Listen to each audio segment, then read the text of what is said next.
Well, C-SPAN's cameras are in campaign headquarters across the country tonight in Georgia, Pennsylvania, Ohio, Nevada, and Arizona. And later tonight, we'll take you live to these locations to hear from the candidates there and in other places. Well, our focus of this first hour of our election coverage is to find out who is going to be controlling the House and Senate and keep an eye on the congressional races. We'll talk in just a few minutes with Kirk Beto. He is the editor of The Hotline, and we'll also be looking at results all night. You'll see a ticker at the bottom of the screen. And a bit later, Jessica Taylor of Cook Political Report will join us to talk about the Senate and gubernatorial races. But as always on C-SPAN, we want to hear your voices. Here's how you can participate tonight. We're going to ask you who you voted for and why. 202 is the area code for all of our numbers. If you are a Democrat, 748-8920 is the number for you to dial in on. Republicans, 748-8921. All others, 748-8922. Now, we've set aside a fourth line for text messages. If you do want to send a text message to us, we'd love to hear from you. But please include your first name and your city, if you would. 202-748-8903. 8903. That's for text messages only. And of course, on all our social media sites, you can participate and make comments as well. Just remember, at C-SPAN is our handle. Well, the polls have already closed in many states, about 30 of them altogether. You can see there, concentrated in the South and the Midwest, including one of the key states that we'll be talking about tonight, Pennsylvania, along with Florida. Polls will be closing at 8:30 in about half an hour from now in 3 more states, North Carolina, West Virginia, and Ohio. And then at 9 p.m. Eastern Time, another 13 states will be closing their polls, concentrated in the upper Midwest and the West, along with the key state of New York. Kirk Beto is the managing editor of The Hotline. Mr. Beto, you've been spending a lot of time in the last year on this election. What's the most likely scenario? The most likely scenario in the House right now is that it flips for Republicans. Now, what we're seeing here is kind of a return to traditional midterm fundamentals, which are bad for the party of the president in power. On average, the party of the first-term president loses about 28 seats in the first midterms right now. And while this election cycle has had its ups and downs for Democrats and Republicans, everything from the redistricting cycle to the overturning of Roe v. Wade, the last few weeks, it's really reverted back to the fundamentals, where we're looking at a universe where Democrats could lose anywhere between 15, 25, maybe 30 plus seats on a bad night right now. And remember, Republicans only need to gain 5 seats to retake the chamber. So right now, the question isn't so much will they flip the House, but it's by how much. And when you look at some of the races that have, where the polls have already closed, including in Virginia, the Abigail Spanberger versus Yesli Vega race, what have you seen so far? Well, we're still waiting on a fuller picture there. Right now, with about 25% reporting in that Virginia 7 district with Abigail Spanberger, Yesli Vega is leading by about 20 points, I believe, right now. And that's kind of been a real bellwether for us to determine how bad of a night Democrats are having right now. Now, there are 3 races in Virginia that we're really watching. The Spanberger one, Virginia 2 with Elaine Loria, and Virginia 10 with Jennifer Wexton. And the way those 3 races go will give us a little bit of an idea of how the rest of the night's going to go. If Elaine Loria loses, she is the most vulnerable of all 3 of those Democrats right now, then we can expect that things are kind of going to go as predicted, that Republicans are going to make pretty good gains, anywhere probably between 5 to 10 seats. If Abigail Spanberger loses, though, she's in a little bit better position. Her new district contains some of those D.C. suburbs that, went for Biden, but then went for Glenn Youngkin in 2021.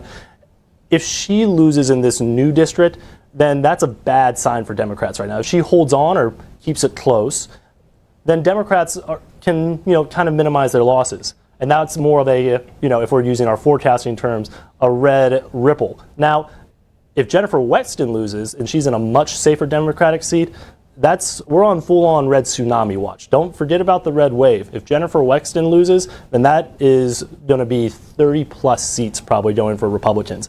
And so we'll probably get a little bit better idea of how those three races went within the next hour here. So keep an eye on those. And Jennifer Wexton's seat is here in the D.C. suburbs, mainly Loudoun County, Virginia, correct? Correct. And she was in a little bit safer seat than even Abigail Spanber after redistricting. But again, what we saw at this time last year was this huge shift from these districts, and especially these suburban districts that you're talking about, that went from Biden to voting for now Governor Glenn Youngkin. Now, at the time last year, it looked like the sky was falling on Democrats. There was big predictions about what this would mean for next year. And again, because we had such a kind of topsy-turvy cycle with the Dodds ruling, with some other mitigating factors, Democrats thought they could hold on to these seats. In the last few weeks, it almost looks like the same type of environment where voters are frustrated at the party in power, they're frustrated at Democrats, and in these bluer areas especially, not just in these bluer suburbs in Virginia, but also in New York, Rhode Island, Oregon, like you mentioned, Democrats are really struggling right now because their closing messages on abortion don't really resonate in areas where it's kind of a settled deal already. Well, another race that everybody's been kind of keeping their eye on is up in Rhode Island. A Republican has a chance of regaining a seat up in New England. Yes, and this is one of those open seat races that are really giving Democrats a whole lot of trouble right now in Rhode Island, too. But Republicans have a great candidate up there in former Cranston Mayor Alan Fung. And what's really interesting about that race is that this is an area that went for Biden by, I believe, double digits. Seth Magaziner, who's the general treasurer up there, has not run necessarily a great campaign. He's tried to really nationalize the race, while Alan Fung, who's a popular former mayor of Cranston, which I believe is either the second or third biggest city in Rhode Island, has run a much more localized race. If you look at just the tail of the ads, Alan Fung's in all these local restaurants. He's out and about in town, while Seth Magaziner is really trying to paint him as this sort of Trumpian radical. But you can't really do that when Alan Fung is a known quality in the community and has really done the work to establish himself free from the national party. And even it's gotten to the point where even Steny Hoyer, with reporters a few weeks ago, said that he's going to be a really tough opponent. Alan Fung was also the first mayor of a Rhode Island town of Asian American descent, and that was a big push for Republicans to diversify their field of candidates. And a candidate like Alan Fung is the type that they wanted to recruit, and that they really think can make really significant inroads into the Democratic majority. Well, one of the seats in the House of Representatives that came onto the map late was Sean Patrick Maloney, chair of the DCCC, the campaign arm of the House of Representatives for the Democrats. Absolutely, and Sean Patrick Maloney's lower Hudson Valley seat, it's kind of typical of a lot of other races right now where Democrats find themselves on their heels in places that they thought they were safe. Now, Sean Patrick Maloney's district voted for President Biden by over 10 points.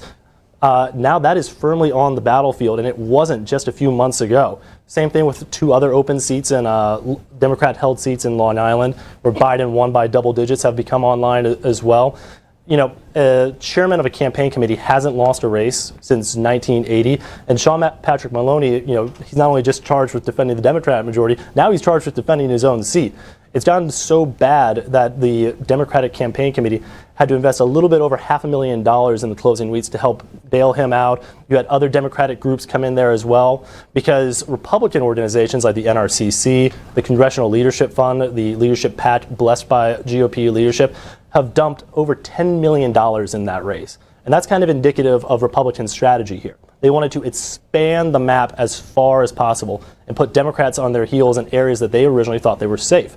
CLF, the Congressional Leadership Fund, again, that super PAC blessed by Republican leadership, 93% of all the money that they spent this cycle was in Biden-held seats. $55 million went into seats that Biden carried by double digits. Another $11 million went into seats that Biden carried by 5 to 9 points. When you find yourself as Democrats in the majority and having to defend these seats that you thought you didn't have to invest money in, that's taking other offensive targets off the board. So they're really between a rock and a hard place right now, and I think Sean Patrick Maloney's in some serious trouble tonight, and I'll be watching those returns very closely. Well, let's go down to the Texas border. Representative Michelle Vallejo is in a tight race with Monica de la Cruz, who is a Republican. What are some of the issues being discussed down here, Kirk Beto? Texas 15 was the top of our power rankings of seats most likely to flip, because that's the type of district where Democratic troubles with Hispanic voters have really come to the fore. The national Democratic organizations have kind of written off that district because they're finding that their abortion-centric messaging really isn't resonating in a district that has been trending more towards Republicans after 2020, when former President Trump and other Republicans made serious inroads in Hispanic communities. We have issues on the border, we have issues on the economy and rising fuel prices, and it's just the Democratic message is just not resonating right there. Michelle Vallejo is also a little bit more progressive. She's not a Henry Cuellar, who's the most conservative Democrat in the House, who represents a neighboring district.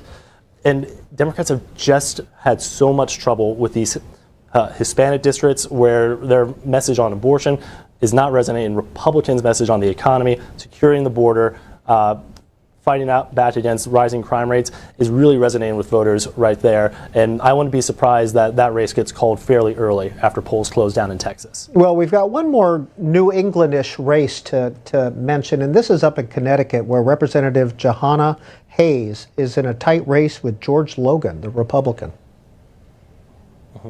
And again, this goes back to Democrat troubles in blue areas. Democrats have really poured their heart and soul into making abortion the #1 issue blanket across the board. And that just is not moving the needle in these places where abortion is a little bit more of a settled question.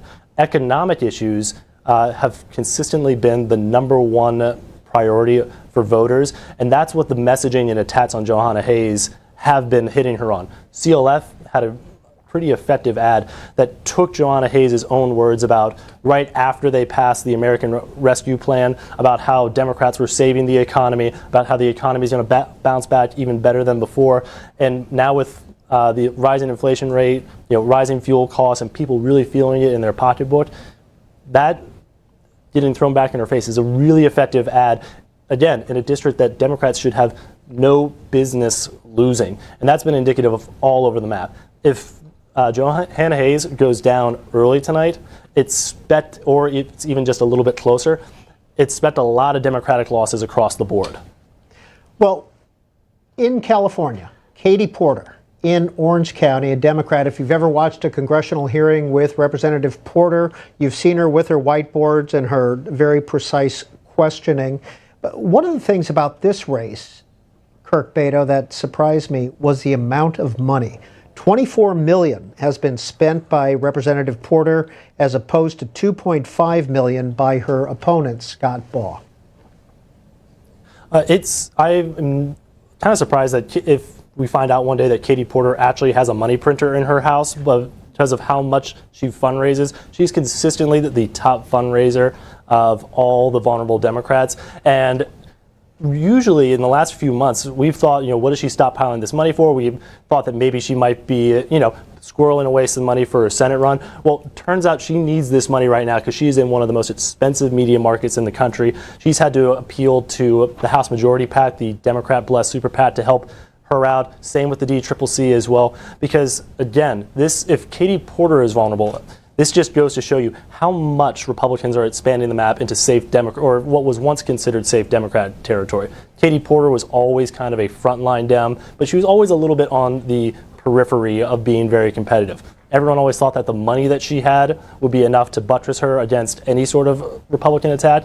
But in this environment now that there's some late investment in that race, that's come online. Now, California polls will close a little bit later tonight, and California takes a while to count all their votes. So I don't expect we'll be able to glean any big lessons from that. But if these Virginia races, the race in Rhode Island, the race in Connecticut go against Democrats, I would fully expect Katie Porter to be in a mess of trouble as well. Okay, Kirk Beto, 2 open seats that we want to ask you about before we let you go for a while. And these are both in New York, New York 3, New York 4. Robert Zimmerman versus George DeVolder Santos, and Lauren Gillen versus Anthony Despacito. And I hate to sound like a broken record here, but these are, again, safe blue seats that Democrats should not be worried about. But the problem is that a whole record number of Democratic retirements have opened the floodgates and opened the opportunity for Republicans right now. I believe 33 House Democrats either resigned or retired this year. Partially that is due to redistricting. Other people found themselves in newly competitive races and didn't want to run again. One of the New York reps who retired had his own, ran for governor and didn't want to run again. But these are races that Democrats have to invest in now. They have to invest in infrastructure for new candidates. They have to invest in mobilization because these are new districts and the lines are a little bit unfamiliar. They have to invest in infrastructure to get out the vote, to educate voters about their candidates. And in a national environment right now that is favoring Republicans, that is putting a priority on economic issues, rising rates of crime, this is what happens. Democrats are now finding themselves on defense in districts, both of those New York 3 and New York 4 that we're talking about right now. Biden carried by double digits. And I think even more than economic issues, it's a story about crime in New York as well that has made the races at the top of the ticket with Governor Kathy Hochul now, as she herself even admitted, firmly on defense in her challenge, from her challenge from Lee Zeldin. Crime has been the dominant issue in those races, and Republicans have really leveraged that against Democrats. There was a big controversy over a cashless bail reform bill that passed, and in every single ad, you are seeing that get hammered on Democrats. You're seeing footage of attacks in New York, of rising crime rates that is on vote. And it almost, while crime rates are on the uptick in New York, it almost doesn't matter as much as, at least in voters' eyes, what the reality is. Republicans have been able to flood the airways and raise the perception that crime is going up. And that's why we're seeing these competitive races, not just on Long Island, but in the governor's race as well. Well, speaking of flooding the airways, how much outside money is being put into House races this year? This is a record-breaking midterm. 2018 saw a record number of outside spending in midterms. I believe this one is going to top over $10 billion already. You look at the Congressional Leadership Fund that we mentioned earlier. It spent more money combined on House races than the DCCC and H&P combined. We have probably, I believe, over $300 million, maybe $400 million in House races alone. It's just become so expensive. Money has become so easy to come by in these races, and they're just flooding the zone with advertisements. I know here in the D.C. area, you can't watch a single game without seeing Abigail Spanberger or Yesli Vega on TV at all. And I don't want to speak for everybody in this newsroom here, but I'm going to be a little thankful when that race finally gets called. Kirk Beto of the Hotline. He'll join us a little bit later. Thanks for giving us a preview of some of the races that you'll be watching tonight. We'll talk with Jessica Taylor of Cook Political Report a little bit later about the governors and the senators. But first, C-SPAN's Greta Brawner is with us this evening as well. Let's start with the balance of power graphic that's on the left-hand part of our viewers' screen. That's going to be there all night long to let you know which party is headed toward control of either the House or the Senate. So as the Associated Press calls these races, you're going to see in real time the balance of power change. And at the end of the night, we will likely know which party controls the House. However, in the Senate, we may not know tonight, and we may not know tomorrow. It could be days before we know. There are some House races, though, that are starting to be called, that we're starting to get some numbers on, some interesting races that we want to start with. And the first one is Georgia's 14th district. This is a familiar name to many of you. Republican Congresswoman Marjorie Taylor Greene vying for her second term here. And this is what the 7% reporting. Not a lot reporting that, but just to show you where the numbers are right now. This is one of the most expensive House race. $30 million raised, almost $30 million spent by these two candidates for Georgia's 14th district. Now, Marjorie Taylor Greene expected to win. She won with 74.7% of the vote. 2 years ago. Let's move on to Kentucky's 5th. Hal Rogers, who was first elected in 1981, he wants to get a 22nd term in the U.S. House, and it looks like he will. He's been called the winner in this race with 80% of the vote. His race was the first race to be called in 2018 and in 2020. He's the longest serving member of the House, which makes him the Dean of the House of Representatives. So Hal Rogers with another win tonight. Moving on to New Hampshire's 1st district. Chris Pappas wants a second term to the U.S. House. You can see with the percentage of votes in, around 20%, Chris Pappas, 60.8% of the vote so far. Last time around, he won with 53.6% of the vote. Let's all go to New Hampshire's 2nd district. This is Ann McLean Custer. She wants another term in the U.S. House of Representatives. Again, early on, 7% of the vote reporting, but she's got a solid lead so far. That's one race we'll be watching. You just heard Kirk Beto talking about the importance of these next 3 races. Let's start with Virginia's 2nd race, just to show you where the vote is right now. And this is, obviously not close to calling this race, but with 12% reporting, Elaine Lurie of the Democrat, who's defending this seat, is trailing right now the Republican candidate. You heard Kirk Beto talk about this. This is an indication of what kind of night Republicans are going to have. If they pick up this seat, it's a good night. Now moving on to Virginia's 7th district, Abigail Spanberger. She's defending moderate, centrist Democrat, defending this seat. Right now she's trailing. Now, if Republicans pick up this one, you heard it. You heard Kirk Beto. Then it's a GOP ripple. Now, if they pick up the Virginia 10th district, Jennifer Wexton, if she can't hold on to this seat, then we're looking at a red tsunami, according to political analysts. Now, let me just end with Vermont's 1st district. This district the seat left open by Congressman Peter Welch deciding to run for Senate, because Senator Patrick Leahy was retiring. By the way, Representative Welch, he's been called the winner for that Senate seat. You can see right now the Democrat is in the lead in this Vermont race with 7% reporting. So this looks like it'll stay in the hands of Democrats in the upcoming Congress. Now, all of our results from the Associated Press can be found on our website, cspan.org. Well, let's turn to the other side of the Capitol and look at the Senate. Several Senate races have already been called. Incumbents Richard Blumenthal of Connecticut, Marco Rubio of Florida, Tammy Duckworth of Illinois, Rand Paul of Kentucky, Chris Van Hollen of Maryland, and Tim Scott of South Carolina. Those have been called by the Associated Press, and they have all won re-election. But joining us now is the Senate and Governor editor of the Cook Political Report with Amy Walter. Her name is Jessica Taylor. Ms. Taylor, where are we when it comes to the big 5 Senate races that we've all talked about for the last year? Yeah, we are just getting to see closers in these states, and because some of the key ones we're watching are on the West Coast time, in Nevada and Arizona particularly, we don't have a great idea right now. The vote is coming in Georgia.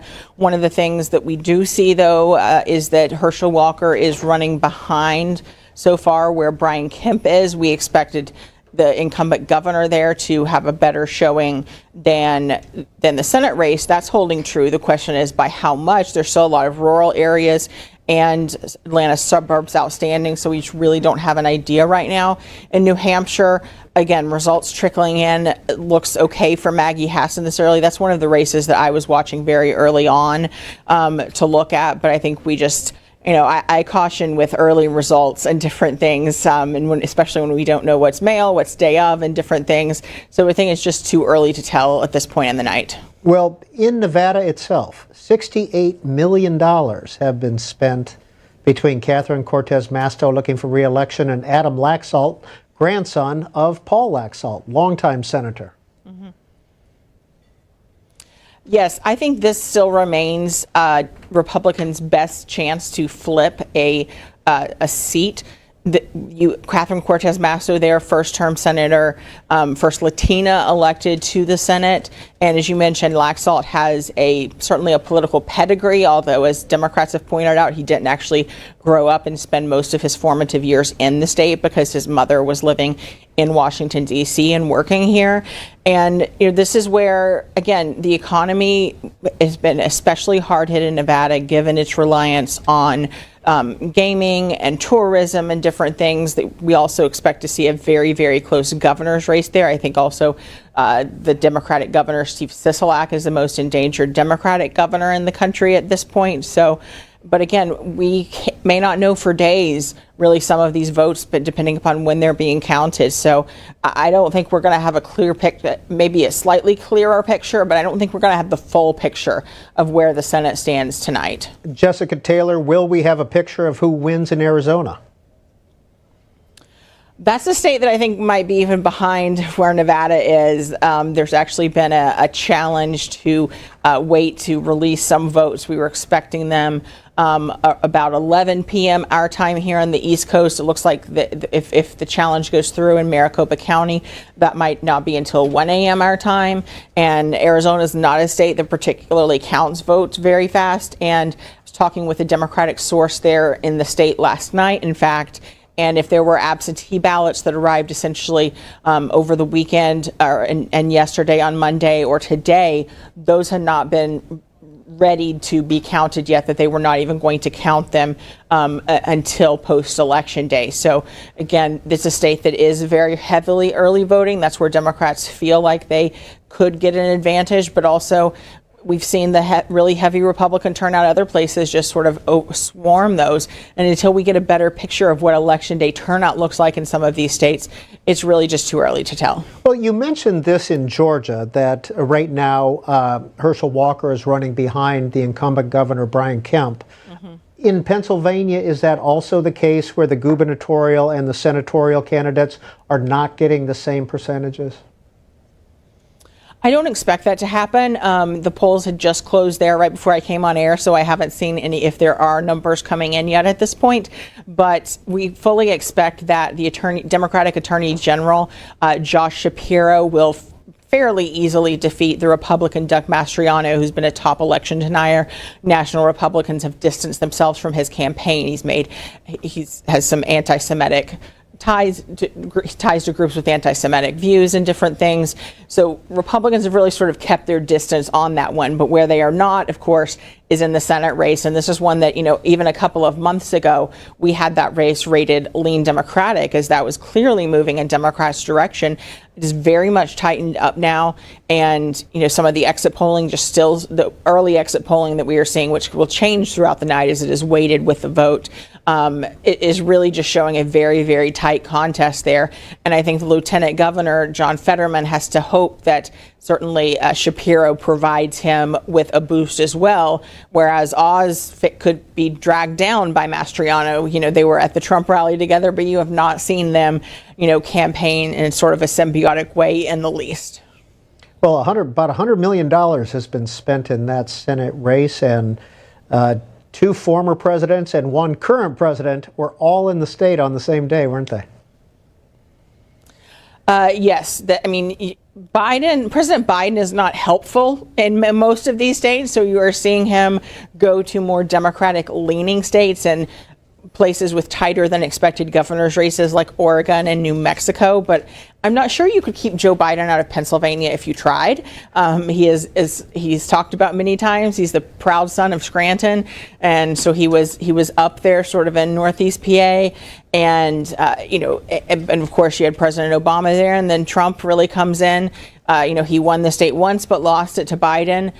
So, what Fetterman has to do is win back some of those blue-collar voters that has traditionally been voting Democratic, but went for President Trump in 2016, but Biden won many of them back. Those are the swing voters that we are looking at and where they end up. And is the turnout going to be big in, the two big strongholds in Pennsylvania, in Pittsburgh and in Philadelphia? And then what do the suburbs do around Philadelphia is another thing that I'm looking at. Republicans have been feeling a little bit better about those that I talked to in the past few days. So will that hold? Well, one of the races that we began this cycle talking a lot about was Wisconsin, but it seems to have become a second-tier race at this point. Is that fair? Yes, we moved it in our final ratings to lean Republican. I think there's a good chance that no Republican incumbent, at least, is going to lose tonight. Of course, again, that Pennsylvania seat, as we're talking about, because it is left behind by Republican Pat Toomey's retirement, that is a possible flip for Democrats. And that was one of the two states that Republicans are having to defend that voted for Biden.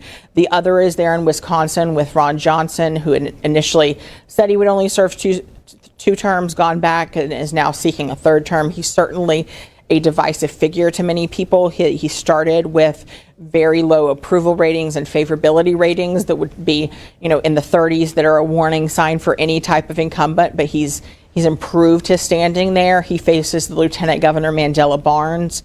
They've really tried to paint him as far too liberal, particularly on issues of crime. I heard Kirk earlier talking about how this is playing in places like New York. We're certainly seeing it play there in Pennsylvania and in Wisconsin too. It seems to have had an effect. Listen, Wisconsin is always a very close state, but those last few points can just be very difficult for Democrats to get. We also have just a complete margin of error race in the governor's race with Tony Evers trying to defend there against his Republican challenger, Tim Michels. And so, but we are also seeing very heavy turnout particularly in college areas and college precincts there in Wisconsin. So that's certainly an encouraging sign for Democrats. But again, Wisconsin has just a ton of white rural voters, blue collar, non-college voters, and that is where the difficulty comes for Democrats. Now, you mentioned Maggie Hassan in New Hampshire.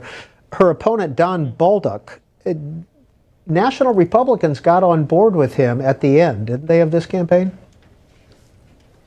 Yeah, it's sort of, you got to run with the candidate that you have in many instances, and I think Republicans did need to maximize the number of seats that they could compete in. I mean, of the sort of, I've looked this all cycle, it's that quartet of 4 Democratic incumbents all in their first term. Some like Mark Kelly in Arizona and Raphael Warnock running for a full term after just having won special elections 2 years ago. So you have them in Nevada, Arizona, Georgia, and then New Hampshire here. Again, I think if we'll look back, if Republicans fall just short, perhaps Democrats are able to hang on, it's going to come down to candidate quality, and it's going to come down to recruits that they missed out on in particular, because Republicans were convinced that popular Governor Chris Sununu, who we expect to cruise to re-election, they elect their governors every 2 years there instead of every 4 years, that they fully expected him to run. When he decided not to, sort of decrying the state of partisanship and in the Senate and different things. And listen, when you've been a governor and you're sort of the top dog, it's hard to go to be one of 100. We've seen other governors like Joe Manchin, other former governors like Joe Manchin that have been frustrated with that pace. So they really were not getting any really strong recruits. National Republicans, of the ones they had, certainly preferred State Senate President Chuck Morse. You saw the McConnell Super PAC going in and trying to boost him while Democrats were trying to boost Baldock. If someone like Morse had won, we have seen this race tightening. That could have made a difference. Baldock, they have gotten behind him, but we still saw McConnell Super PAC pull out money there. The National Republican Senatorial Committee has gone in with a little bit more money with a coordinated buy, meaning that Baldock's campaign could get the lower advertising rate. But again, they missed out on very top recruits there. I mean, again, we're still seeing the results here come on, but if things change in the numbers and it looks like Maggie Hassan could be endangered, I mean, that portends a very bad night for Democrats. If she hangs on, okay, this is not going to be, a sort of a 5-alarm fire. Well, Jessica Taylor, how do you spend $40 million in a state like New Hampshire? Well, it has the Boston media market that is very expensive as well. But yeah, certainly, we're only getting a taste of it here in D.C. and with a couple of competitive House races. But I expect people in these swing states, you cannot watch television without just seeing the ads repeated and repeated and repeated. But again, I think it comes down to that Boston media market. And, they had a governor's race also in Massachusetts. So some of that was taking up airtime, probably not as much. But it does have a little bit higher cost than you would expect even for a state as small as New Hampshire. I want to ask you about two more Democratic incumbents. These races have been talked about a little bit, Colorado and Washington State. Yeah, so this was sort of when things were looking more dour for Republicans this summer after the Dobbs decision that sent the Roe v. Wade abortion question back to the states. There was some early spring sort of chatter about these states, and that if it really was a very good environment, then they could really play in states that, Colorado used to be a swing state during the Bush years, and it's been pretty firmly in the Democratic camp there. And so Republicans actually have very good nominees in both of these places. Construction company owner Joe O'Dea is a moderate, has talked up his support for abortion rights, and it is the type of Republican, if you were going to run and win in a place like Colorado, that might happen. The Democratic senator there, Michael Bennet, he's actually, he's run in tough years before. In 2010, in 2016, he's fallen in 2016 just below a majority of the vote. In 2010, he had a harder race, certainly. And so they really felt like he might be vulnerable. We've still rated this race as lean Democratic. I haven't seen an evidence of an overwhelming upset there, but it is one to keep an eye on. And then Washington State's another place. You have Patty Murray. She was elected, in the year of the woman in the 90s, and she campaigned as a mom in tennis shoes. And so she's running against another mom who she's pointed out is the same age she was when Murray was elected to the Senate in '94. Tiffany Smiley, she's a former nurse and particularly veterans advocate after her husband was wounded overseas, lost his eyesight. She fought for him to remain an active duty member. And so she's done a lot of work on that. And, but Washington, to me, it gave us a little bit of a preview in August because they use a top two primary system. And so Murray got about 52% of the vote, but when you added all the other Democrats in, it was closer to 54, 55. And so that's just for her to drop that much, I just have a hard time seeing, even as some polls have shown this tightening. I think that Smiley just has a long way to go in a state where Biden won by almost 19 points.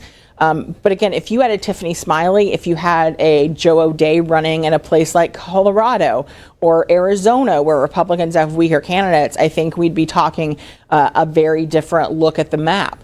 And that overall, unfortunately for Republicans, their best candidates are still in more difficult states, and they've sort of had to run with weaker candidates in states where they should have been able to be more competitive. They can still win with those candidates, certainly, especially as we've seen the climate deteriorate for Democrats, particularly over these last few weeks.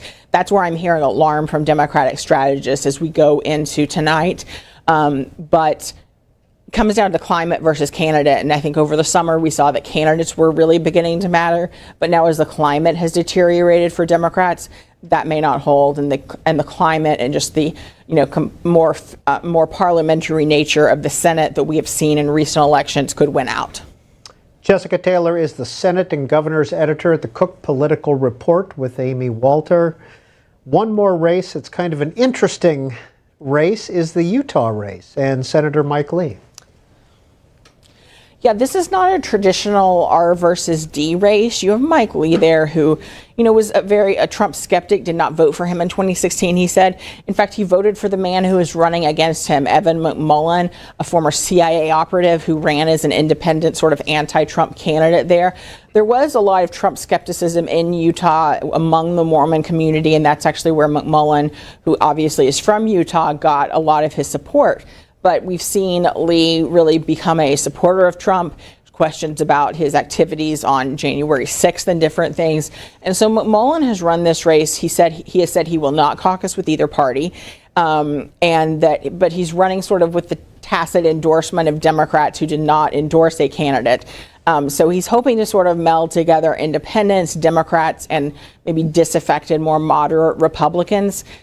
We've seen it close in some polls, but I think there's sort of been a bit of a flare that went up that Mike Lee was saying, hey, listen, you need to give me money. This could be a closer than expected race. But again, because this is not a traditional R versus D race, it's a little harder to read as much into it there. But were McMullen to pull off the upset, the fact that he has said he won't caucus with either party becomes a bit of an interesting scenario there, because what if he is the deciding vote, perhaps in that way? Jessica Taylor, we'll be back with you in just a few minutes to talk about governors. We appreciate your time, but let's check in with Greta Brawner again. Let's start with the big picture, the number overall. You were just talking about some of the Senate races and the price tag for them, but David Weigel tweeted out early this morning that this midterm election cycle, we're looking at a price tag of about $16.7 billion. Compare that to 2018 midterms, and it was $5.7 billion. And he says, you're not imagining it. There are more ads and texts and paid canvassers than there ever have been in an off-year election. So that just took a look at the price tag, $16.7 billion for this midterm election cycle. A lot of money spent in the state of Florida, but Marco Rubio cruised to a third term tonight, beating Val Demings, the Democratic Congresswoman, 56.6% to 42.4%. He is declared the winner. Interestingly, Val Demings came in first in total dollars from out-of-state donations, $22.6 million in out-of-state donations to her campaign. The Democratic Party not putting any money, hardly any money into that race. Let's go to the Georgia Senate race. Obviously, this is too early to call. We don't have a large percentage of the vote reporting yet. And Raphael Warnock vying for a full term here at 51% to Herschel Walker's 47%. We're going to keep an eye on this race all night long. It might be one, as you just heard Jessica Taylor talk about, one that we don't know yet. If one of these candidates does not get 50% plus one, they're headed for a runoff on December 6th. In Indiana, Todd Young wins another seat. He's declared the winner there, 59% to 37%. Wins another term. Let's go to Kentucky. Rand Paul declared the winner tonight, 56%. Rand Paul last time around in 2016 won with 57.3% of the vote. He's looking at about 56, around the same percentage of vote as he did 6 years ago. This will be his third term in Congress. And then in the state of North Carolina, this was an open seat left open by the retirement of Senator Richard Burr, the Republican. And right now, it's too close to call. You know, we've got 20% of the vote reporting. The Democrat is in the lead. Obviously, we'll keep you updated on that race as we go through the night. New Hampshire Senate race. Maggie Hassan trying to hold on to this seat. Challenged by Donald Baldock, as you just heard Jessica Taylor talking about. Just want to show you where the vote is right now with 15% reporting. In the state of South Carolina, Tim Scott declared the winner. He will get his second full term. You'll remember that Tim Scott, he was, in 2021, he delivered the Republican Party's rebuttal. You remember that. He was appointed to the Senate seat by former South Carolina Governor Nikki Haley in 2013 following the resignation of Jim DeMint, then won a special election in 2014 to serve the remaining 2 years of the term. And in 2016, he's won his first full term in office. He's the only black Republican in the U.S. Senate, and he has said that this will be his final 6-year term in office. Senate Vermont race, this one was called very early on. Peter Welch running for retiring Senator Patrick Leahy's seat. He wins with 67% of the vote. Let's go to the state of Alabama tonight and see where this one stands. The Republican candidate there with 61% of the vote. We've got 1% reporting, so we've still got lots of results to come in some of these races. In Arkansas, John Bozeman, the Republican there, vying for another term. He's in a solid lead right now with 75% of the vote. He was declared the winner, I should say, actually, with 75% of the vote. Oh, I'm sorry. In Alabama, we had a winner there too. Katie Britt, the Republican. So let's move on to Connecticut, though. Richard Blumenthal also declared the winner, 56% to 54%. Richard Blumenthal with the W. In the state of Illinois, Tammy Duckworth, she is victorious tonight, 61% to 37%. And let's go down to Oklahoma. James Lankford, who won the last time around with 67.7% of the vote. He also, with a win tonight, 57% to 40%. And then there's one last race here to talk about this time around. This is in the Oklahoma special election.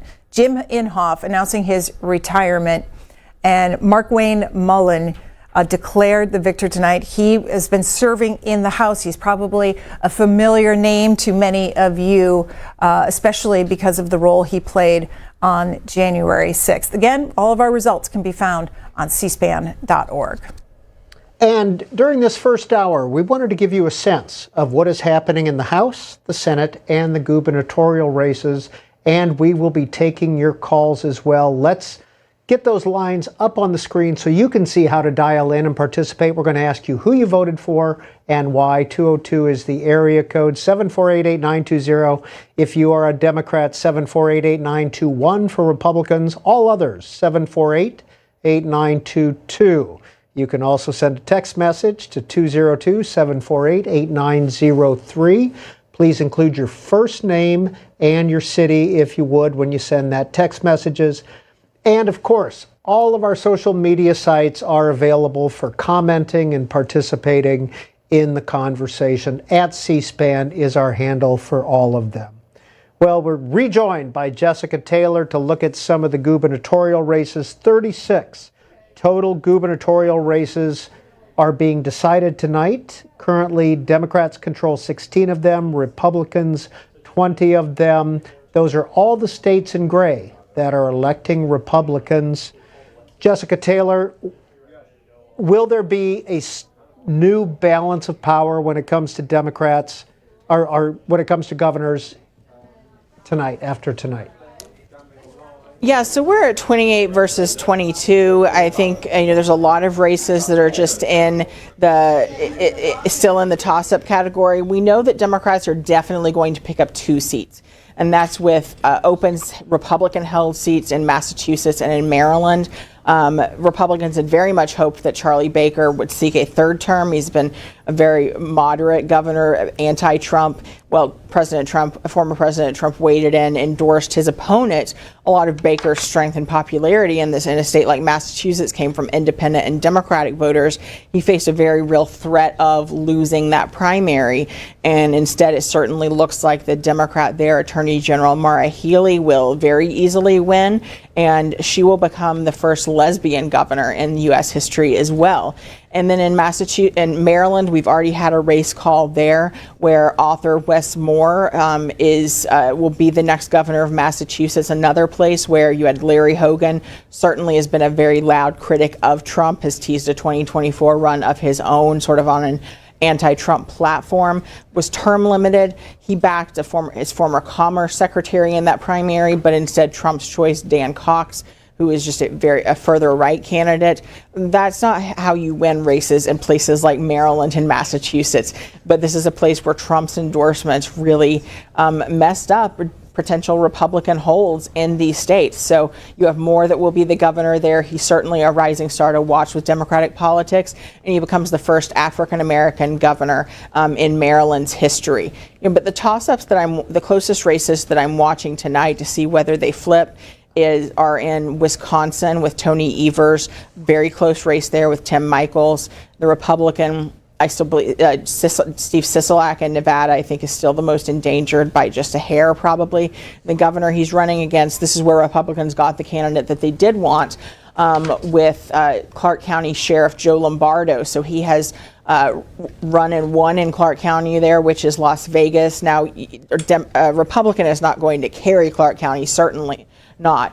But if he can just decrease the margin that they usually lose by. And then in Nevada, it always really comes down to Washoe County, which is Reno there, and how that decides. But some of the Democratic governors that looked more vulnerable at the start of the cycle ended up being not that vulnerable. So someone still in a very close race, Laura Kelly is the Democrat who won in an upset in 2018.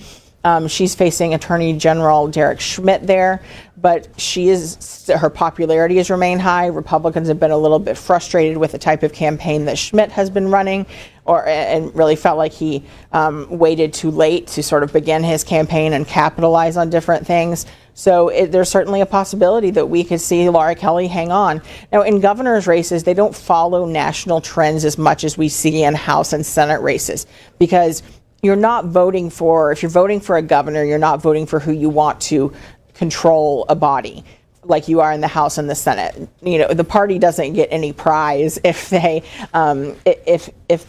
have the most governors across the country. Certainly, it's a boasting point in different things. But so we will see there. But there have been some surprising races that have popped up on the radar. I think none is more surprising than Oregon.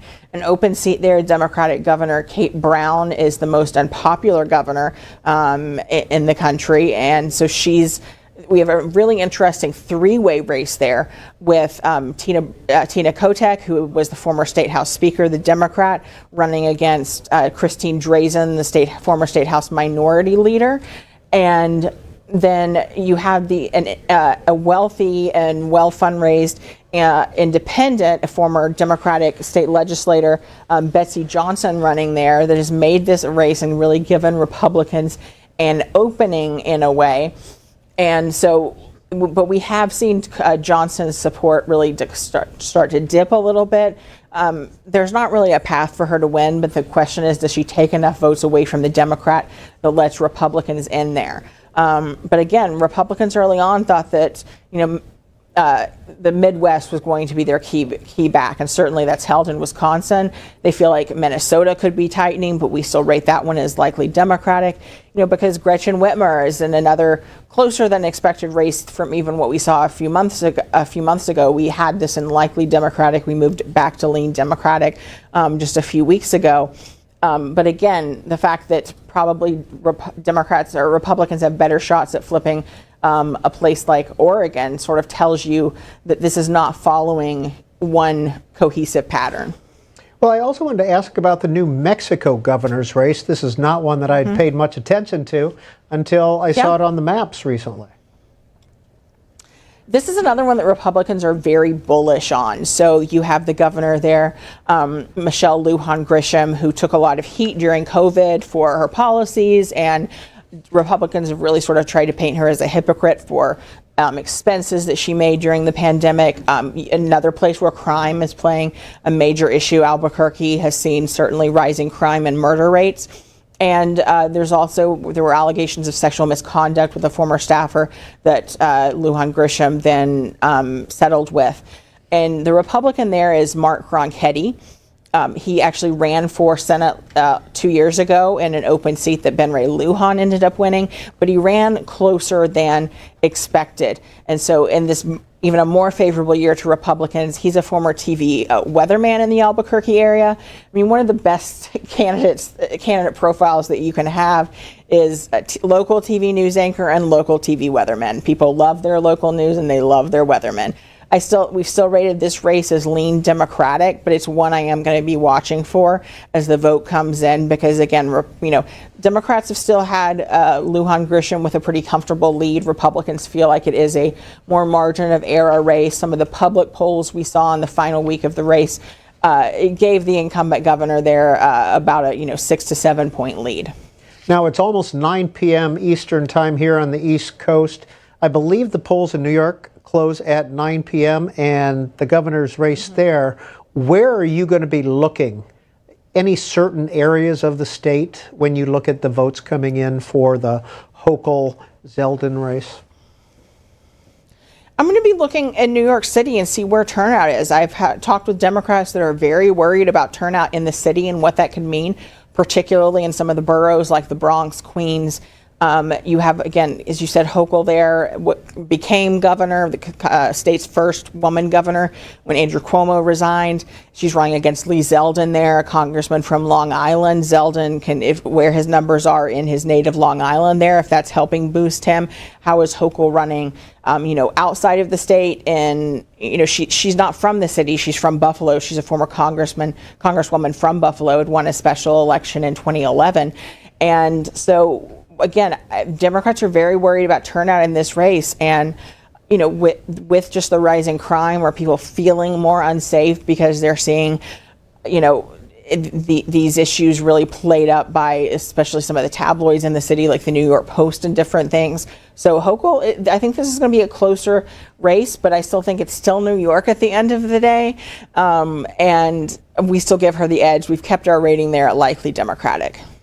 Jessica Taylor, has the race been called yet in Florida? I believe some news organizations have already called the Marco Rubio Senate race, but have you called the Ron DeSantis, Charlie Crist race yet? We don't call races, so I believe the AP has called it. I know CNN has called it, I believe, but this one really didn't look to be close. In the end, we've had this in sort of the likely Republican column for most of the cycle. Florida's a state that's typically close, but like those last few points are just Herculean for Democrats. And DeSantis has built up a massive, massive war chest. The Democratic primary there wasn't until late, and you had the former governor, Charlie Crist, but I mean, he's switched parties so many times. He was a Republican as governor, then ran as an independent for Senate and lost, and then he was elected to the Congress. So he's been through many different iterations of his career, but it really never felt like DeSantis was in that much danger there. And certainly he's looking for a big win as a potential springboard to 2024. I mean, I think those stories are already getting told or already getting written, especially as Trump, stares down a potential 2024 announcement next week. How these two have, it's been notable because Trump actually came to the state for a rally with Rubio, but DeSantis was not invited. And in fact, we're expecting former President Trump to speak tonight from Mar-a-Lago about some of the results. One final question. I know you're going to come back a little bit later and give us updates, but in Ohio, when it comes to ticket splitting, Mike DeWine, double-digit victory, J.D. Vance, a pretty close race against Tim Ryan. Yes, this was one of the states where I thought there could be a wide sort of chasm with ticket splitting there. Certainly Mike DeWine has never really looked like he's in very much trouble. I'm not sure if the race has been officially called there yet, but he was certainly ahead by a wide margin last I was able to check. And, again, this is a case that just shows you, in the Senate at least, how Republicans sort of frittered away some chances. If Rob Portman, who made a sort of a more surprising announcement last year that if he had run again, this was a race that would have stayed in the solid Republican column. But instead, Republicans nominated, after a very messy Senate battle that was actually the first primary of the season, nominated J.D. Vance, who struggled to raise money. He had the backing from Peter Thiel, the former PayPal co-founder and sort of a more libertarian-leaning businessman. I mean, J.D. Vance is someone, though, that, Hillbilly Elegy author, he was recruited by McConnell even a few cycles ago to try to get him to run for Senate. And he was, sort of a never-Trumper guy. But despite that, and despite having a lot of video evidence that his opponents tried to remind voters of, Trump did endorse him, and that's really what was the key to him winning that primary. But it just felt like he went into witness protection over the summer, that he had, again, he had plenty of time. He became the nominee at the beginning of May. And you have Tim Ryan, who has run perhaps the best race of any Democrat in the country. Unfortunately, he's still running in a state that has been leaning Republican. And, again, I wouldn't be surprised if this race comes down to a few points. But we've kept this race in lean Republican just because of the nature of the state. And when we do look at that ticket splitting, while it's a wider margin than we may see, I think even that has its limits of people going to crossover vote. Jessica Taylor of the Cook Political Report with Jessica Walter. We appreciate your time. We'll see you a bit later this evening. Greta Bronner's on the web. What do you got, Greta? Well, I'm going to go back to that Florida governor's race, but just to show you how quickly the state of Florida can count the vote with 87% reporting. As you said, Governor Ron DeSantis sweeps Charlie Crist and wins another term. 87% reporting there. Some other wins that have been declared, some other races declared by the Associated Press. Kay Ivey defeats her challenger. She gets another term as governor in the state of Alabama. In the state of Illinois, another incumbent, J.B. Pritzker, the Democratic governor there, he wins another term. The Associated Press declaring that he won. And then in New Hampshire, Chris Sununu sails to victory here over the Democratic challenger. That was not questioned. It just is what will happen to the Senate race in New Hampshire. Some people were looking at this governor's race to see what kind of percentage Chris Sununu has in the end, and does that help the Republican challenger in the Senate, Don Baldock? In South Carolina, Henry McMaster, he cruises to victory as well to win a second term as governor in the state of South Carolina. That one was called early on by the Associated Press. And then in the state of Tennessee, the Republican incumbent Bill Lee is victorious tonight. Well, let's hear your voices. We want to know who you voted for and why, and we're going to begin in one of those contested states, and that's Danny in West Bend, Wisconsin, on our Democrats line. Danny, where'd your votes go today, and why? What were some of the issues that affected them? Yeah, so one of my main votes was for Tony Evers as our governor. Honestly, I just really was distasteful of Tim Michels, especially his advertising campaigns. Like I saw one of these ads where he was using his daughter, who I believe had cancer, for his campaign. That was really off-putting to me. And I mean, just his overall motives, especially on the topic of Roe v. Wade and abortion. I don't personally agree with his things there, and I think that that's really important for my community. And when you say your community, what do you mean by your community? I mean by the people that I live around. I don't think that their rights should be restricted, whether or not that they're a man or a woman, especially in the terms of health care. And what about the Senate race, Mandela Barnes, Ron Johnson?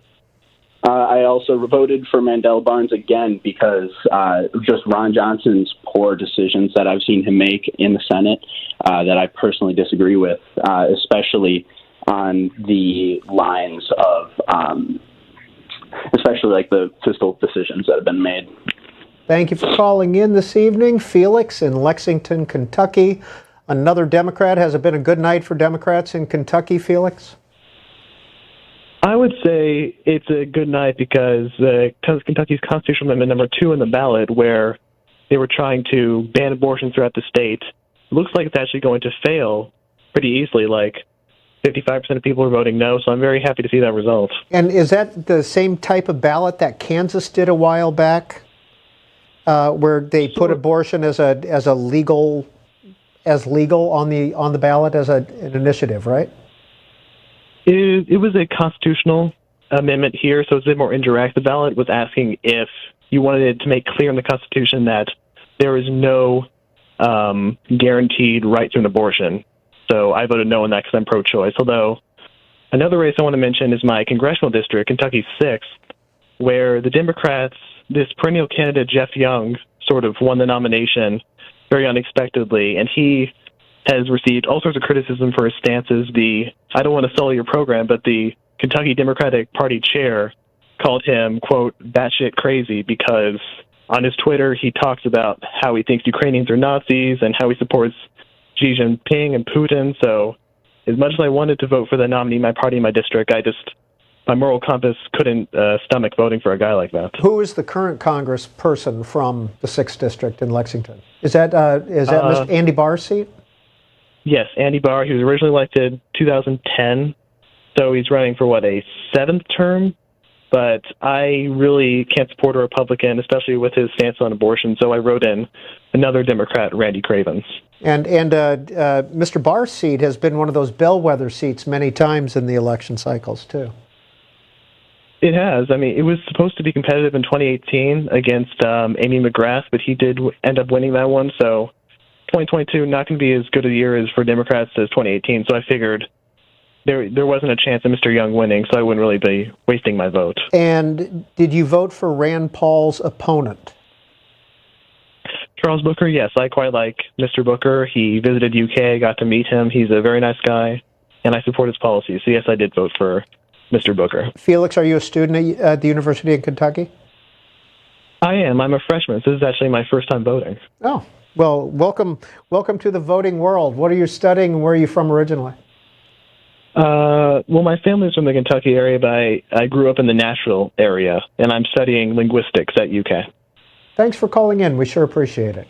Let's hear from Chad out in Sun City, California, Republican line.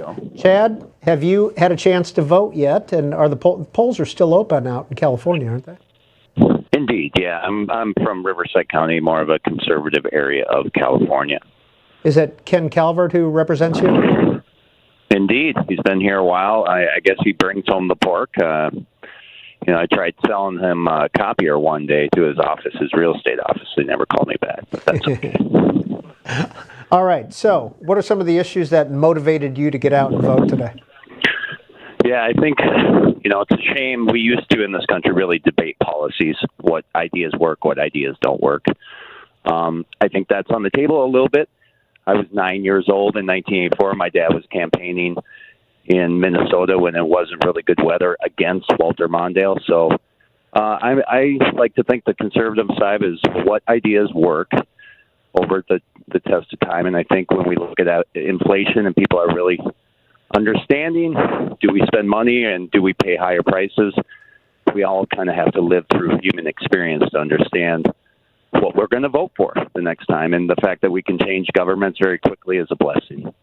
That's Chad in California, and this is Jeannie, an independent in Manassas, Virginia, right outside of Washington here in a very contested area. Jeannie, as an independent, which way did your vote go today? Yes, I voted for Jennifer Wexton in CD10 against Hung Cao, who is a retired captain who's a Vietnamese American, which is where I came from. So I vote against my own people because he's against my values. So I thought I should share that with you. Well, Jeannie, we appreciate that. What are some of those issues that you disagree with Mr. Cao on? I disagree with Mr. Cao because, first of all, he supports the former President Trump. I asked him personally if he accepts the result of the 2020 election, and he said he thought that it was a fraud. And he said that there were some issues with that election. And he said that the immigrants, undocumented immigrants had come in and voted for President Biden. So he was spreading the propaganda of the former President Trump of the big lie. And they thought for a U.S. representative, if he was for the big lie, he's unfit to represent me. Okay, Jeannie, as an independent, last year, who did you vote for governor in Virginia, Glenn Youngkin or Terry McAuliffe? I actually vote for Terry McAuliffe because I think Glenn Youngkin had twisted what happened in the education board of Virginia. I think Virginia, and especially Fairfax, has a very high standard education board. And we are always leading the nation, even with Thomas Jefferson and many other schools in Fairfax County where I lived with education. But I think Youngkin had twisted the discussions and the situations in the education board. And he also had linked that with Merrick Garland. He twisted what Attorney General Merrick Garland had tried to protect the educational board of the county. So I don't think he was very honest. I cannot trust a leader that is not honest and does not value the fact and the truth. Now, Jeannie, is it a fair statement to say that most Vietnamese Americans tend toward the GOP? It is not fair. That is why I want to talk to you today, to say that even though a small portion of all Vietnamese Americans lean toward the GOP, they do not represent Vietnamese Americans, because you know it, and I hope everybody knows it, that Vietnamese Americans came here to the U.S. after the Vietnam War, and we flee the communists because we detest, we do not want to live under communism. We do not want to be under one party, one rule, and the dictatorship. And that is why we're seeking freedom and democracy. So it's unfair to say that the Vietnamese Americans are all under one. All right. Jeannie, thank you for your time this evening. Peyton's out in Iowa, Martell, Iowa, Republican. Peyton, is Chuck Grassley going to win re-election out there as senator? I really think so. I think he's got a strong base all across Iowa, and his whole career and service. I just don't see a way that he loses tonight. And I know that it was talked about as maybe a tougher race for Senator Grassley than in the past because the retired admiral was running against him, and perhaps because of his age as well. Yeah, I think his opponent, I think he's a really interesting candidate for the Democrat Party. Way more libertarian than a lot of people are used to in Iowa. I don't know, that might attract some youth or not. I'm from the University of Iowa. I'm a freshman. It's my first time voting, so that was a cool experience. And a lot of people don't really like how old Grassley's getting. I think he's still a fighter, though. I really do. I think a lot of rural Iowans that grew up, on the farms and around agriculture, they see what he's been doing in his career. Now, Peyton, you're at the University of Iowa in Iowa City, but where are you from originally? So I'm from Martell, Iowa. I went to Anamosa High School, so it's a little different in Iowa City this year than my rural community. All right. Who is your representative in Iowa City? Do you know that, or in Martell, Iowa? So in Martell, it's Ashley Hinson, and then currently it's Marionette Miller Meeks, and we all remember that election last year. That was 10 votes. 6 votes, right? Yeah, something like that. So something crazy. All right. Peyton, thanks for watching. Thanks for calling in from the University of Iowa. It's nice to chat with you.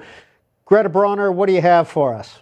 Our viewers know about the redistricting that happened after the 2020 census and how that favored Republicans. And what ended up happening in this election cycle is that you have a couple of races where there's an incumbent versus an incumbent. Now, this happened more during the primary season, and you saw incumbents lose in the primary season. But one of the races tonight where there's incumbent versus incumbent is in Florida's 2nd District, where you have the Republican Neil Dunn versus the Democratic candidate Al Lawson. Now, Al Lawson won this northern Florida seat back in 2016. He fails to keep it tonight.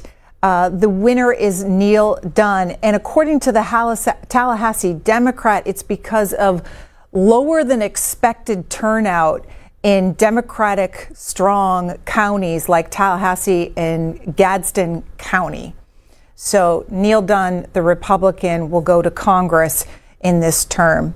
Now, on the state of Florida and the Republican victories that you have seen and that you will continue to see tonight, Zach Anderson, who covers Florida politics for Gannett News, tweeted this out this afternoon. And he says, wow, Diaz, referring to the Florida Democratic chair, Mr. Diaz, he put out a memo saying national Democratic groups spent nearly $59 million in Florida in 2018 compared to just $1.4 million this year. The National Party pretty much abandoned the state, he reports. Let's go back to your calls, and all evening we'll be giving you results. You can also see it at the ticker at the bottom of the screen and the balance of the power on the side of the screen. We'll be doing results and analysis and most importantly, hearing your voice and hearing directly from the candidates live. Kevin is in Fort Wayne, Indiana, an independent. Kevin, did you vote for your current Congressman Jim Banks or somebody else? I voted for the Libertarian candidate, mostly as a vote to represent my frustrations with both major political parties. Congressman Banks, as it's been known in the past and well known nationwide, has greater ambitions and aspiration for a leadership position should the Republicans, of course, take control of the House. And most significantly for me, my opposition to him had been and remains that he's a sycophant for Donald J. Trump. And Trump, incidentally, today, not surprisingly and certainly not unexpectedly, has once again raised the specter of unfair election processes taking place during this midterm, even before, of course, the polls have been closed in many states, including several battleground states out west that he already has accused election officials of conducting unfair elections. I don't want to say that democracy, the defense of it, stands at the forefront of my concerns, but what overall is my greatest concern as this election will at point be concluded is the fact that even with as highly contested as this was, both parties will emerge from this scenario still greatly divided on their points of view on major issues. And as a number of voters have expressed through opinion polls and exit polls today that I witnessed on television, our political parties remain being subservient to their own political interests and not willing to partake in an effort to find common ground and work on behalf of the American people. Kevin, how do you feel about the election integrity of the voting systems that you used in Fort Wayne? Well, first of all, I would say Indiana as a whole, and Fort Wayne certainly to be included in that picture. I don't think that we've posed any great difficulties in terms of irregularities or unfavorable voting patterns in terms of fraud being an issue. And I quite frankly think that reflecting upon the past in 2020, and even as we look upon eventually the results to be brought forward in this midterm, there again, as I said earlier, Donald Trump continues to perpetuate the big lie.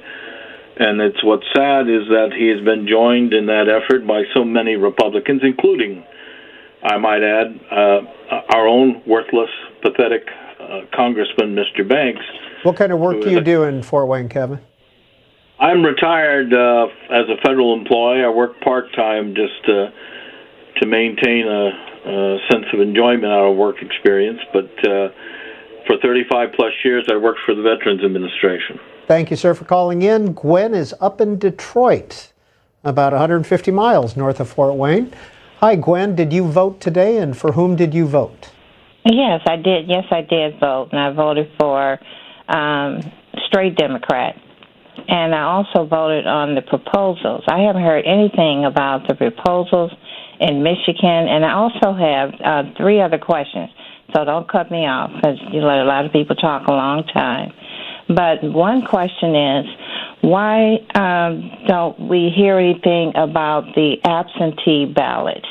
You know, they say how many in-person votes or early votes are still out there, but they don't say anything about how many absentee ballots are still out there. That's one question. The other question is, why don't the type of maps that you use, you don't explain how. I don't understand how someone can be projected a winner with under 50% reported. So that's confusing. If someone is projected a winner at 2%, 3%, 7%, there needs to be an explanation why that has been projected a winner. All right, and your third question? I can't think of what the third question is, but thanks for letting me ask those questions. I appreciate it. So what was one of the initiatives in Michigan that you were interested in? What was the topic of those initiatives? The main, well, definitely a woman's right to decide what to do with her body. That is the main one, because that has to do with a woman. That's on the ballot this year in Michigan? Yeah, it is on the ballot to make it in the Michigan Constitution. You know, so that's civil rights. That's human rights. And so it's that, and also the economy and inflation. Everybody's angry about it, but it doesn't mean it's because of Joe Biden. It's because of the situation that we're in, which was caused by was a rollover from the Republican. And you had both Joe Biden and I believe former President Obama was up there campaigning for Gretchen Whitmer, weren't they both? Yeah, they both were. Yeah, I watched all of them. Right. You know, I watch C-SPAN all the time. I catch all the debates and everything. And everyone before the election, you know, I mean, there was, over 4 million early votes in, I think that was in Georgia. So I don't see how... you don't say how many is left over. You know, they just don't say that, and they're projecting winners already. I just don't trust it. I got you, Gwen. Thank you for calling in from Detroit. Melissa, Cleveland, Tennessee, Democrat. Melissa, go ahead. Good evening. I just got back from working as a poll worker in the district that I live in. Because I'm a registered Democrat in a county full of Republicans, they needed to balance it out. So they asked me to come in and work for them today. And I'll just tell you, when you have 25 people waiting to vote when the doors first open, you can't tell me that people are not interested in democracy and the way the democratic process works. It doesn't matter who they voted for. And, of course, at the polls, nobody's allowed to discuss issues or their political leanings. But whoever they voted for, you cannot argue that people who want to perpetuate the big lie and say everything is fixed and democracy doesn't matter and things like that, they didn't see what I saw today. And they're just flat out wrong. And you... do this to you. You question this to your own peril as a political figure. Melissa, do you feel a bit of an outsider as a Democrat in Tennessee? It's gone quite Republican. I do. I don't really discuss my politics with anybody else because I know everybody around me is just bright red. You know, almost ruby scarlet red. You know, and things, but. Do you hold that against them, or can you still be their friends? I can still be their friends as long as we don't get into discussions of politics and stuff like that. I can deal with the other qualities of people besides who they vote for or what issues they support politically. All right. Yeah. That being said, I did vote a straight Democratic ticket because of the my issues for the Democratic ticket is the danger to democracy, and the fact that we have Republicans who will not stand up to other Republicans. It's like the president has said, this is not my father's Republican Party. He supported the likes of John McCain and Mitt Romney, and yet, those type of Republicans will not stand up to the Trumpers, basically, and the big liars, and call it for what it is, which is a lie. It's not alternate fact, and it's not mistaken opinion. It is a lie.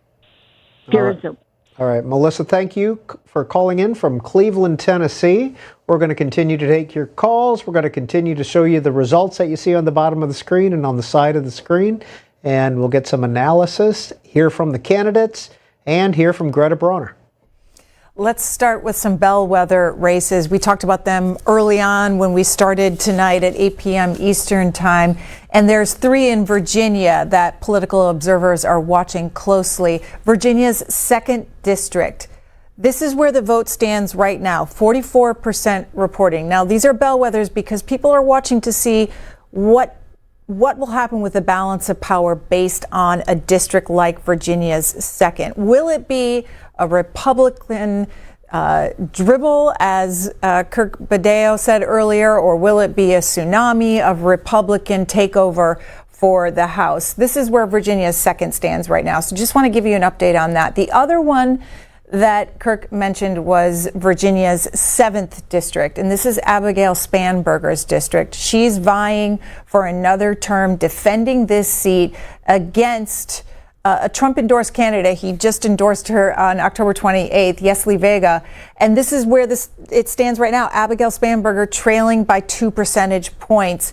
However, there's 89% reporting, so this one is very tight right now. And Virginia's 10th district, you also have 85% reporting. Jennifer Wexton hanging on slightly to this seat. Now, this is the seat that you heard analysts say, if Republicans take Virginia's 10th, then we're looking at a Republican tsunami takeover of the House. Another bellwether is New Hampshire's 1st district.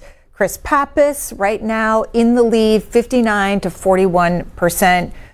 We will continue to watch this, almost 30% reporting there. Indiana's 1st district. This is also a swing district. The incumbent Democratic candidate Frank Mervyn there trying to defend the seat against the Republican Jennifer Ruth Green. Actually, that's flipped. That's the other way around for that seat. So we'll see what happens in this swing district of Indiana's 1st. More results, you can find them on our website, cspan.org. Greta, were you saying that Jennifer Ruth Green has the 56% and Frank Mervyn has the 43%? No, I mean, that's what AP is reporting there right now. We're going to refresh and we'll come back and give people an update on this race. And Greta also mentioned Virginia's 7th, the Spanberger-Vega race. FYI, a total of nearly $24 million has been spent on that race here in the D.C. suburbs. About $8 million by Abigail Spanberger and about $3 million by Yesli Vega. Back to your phone calls as we await more results and candidate speeches, etc. Donald Trump is due to speak at Mar-a-Lago as well, and we will bring that to you live when it happens. Sheila, Lebanon, Oregon, on our others line. Sheila, who did you vote for? I'm Sheila. You had 3 opportunities to vote for governor. You are 3 candidates. Who did you pick? I did. Who did you pick? I chose Tina Kotek. I'm normally a Republican, but I'm not very happy with the Republican Party. Actually considered an independent, but I voted for governor out of pocket, let's say. Now, why did you pick Tina Kotek over Christine Drazan or Ms. Johnson? I am so glad you asked that, because when I go to look at what they tell us that they're for, I check way back what they were doing before, and I judge my candidates on their morals, their character, their honesty, and the way they carry themselves. Because if I went into my job and I started calling people names and doing things out of ordinary, out of disrespect, I would not have a job any longer. And I think that government people should be held to the same accountability if they're on TV putting people down. I also took data. I collect data. I'm a teacher and a behavior specialist. So I collect data, and my data tells me when they say negative things about another candidate, that means they're trying to make themselves look good. So I want the candidates that make themselves tell me what you're going to do and how you're going to do it. So that's the way I do my thing. And what did you in your investigation, what made you choose Ms. Kotek? Mostly the way she carried herself and the fact that she is she's for working families. And then I checked into some of the areas that she worked in and asked people what they thought of her, and a lot of them have said this is how she's helped us. Thank you for calling in, Sheila. We appreciate your analysis this evening. Jim is a Republican in Caliente, California. Jim, what was your voting history today? Well, actually, we all vote by mail up here where I live, and but I voted for Kevin McCarthy. I figure let's see what he can do as Speaker. And do you think you're pretty convinced he will be Speaker? It certainly looks that way. I mean, I have no special knowledge, but just watching what you're reporting and what the other networks are reporting, it would appear that the Republicans will eke out a victory or maybe more in the House, and the Senate is up for grabs, I guess. Now, Jim, have you always voted for Mr. McCarthy, or have you split your ticket in the past? Well, since I've only moved here, I moved here about 18 years ago. I voted for his predecessor, Thomas, and then I voted for McCarthy. Right. Pretty much Republican since I've moved. I've voted Democratic in the past various times. Now, who did you vote for governor? For the Republican. Can't even remember the guy's name. He's not going to win. So. Okay, now why are you a Republican, Jim? Partly because it's such a democratic state. I mean, I don't think that the Republicans, certainly the Republicans in California, don't have any magic answers. I think a lot of the Democrats have gone well too far to the left. It's a very split state, as I'm sure you know, between the inland area, especially the San Joaquin Valley area where I live, and then the coastal areas, especially L.A. and San Francisco. So you've got this split. There's a supermajority in the state legislature. I think that's more than there should be. I'd like a little more balance. Now, have you considered, as a Republican in California, of moving out of the state? Oh, gosh, no. No, I moved here over 30 years ago. I'd never leave. It's the greatest state that I know of. It's a wonderful place. It's a beautiful place. I live, as I say, up in rural. I live up in the hills, up in the mountains, southern Sierras. So it's a different part of the world than most people think when they think of California, which is coastal California. But I love it here, and I wouldn't want to move. Jim, thanks for spending a few minutes with us this evening. Rose is in Allison Park, Pennsylvania, on our independent line. Okay, Rose, as an independent, break it down for us. Who'd you vote for? Is that a trick question? Well, let me clarify. I've been living in the state of Pennsylvania for about 5.5 years. I'm originally from Ohio. I believe the politics are much different out here in Pennsylvania. When it comes to the Senate race, I voted for Dr. Oz. And I wasn't really a big supporter initially.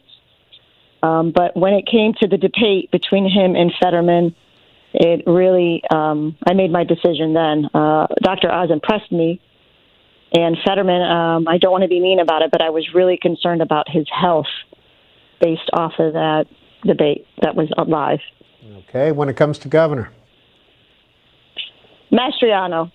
Really? Okay, not a ticket splitter. So are you really an independent, or are you a GOP-leaning independent?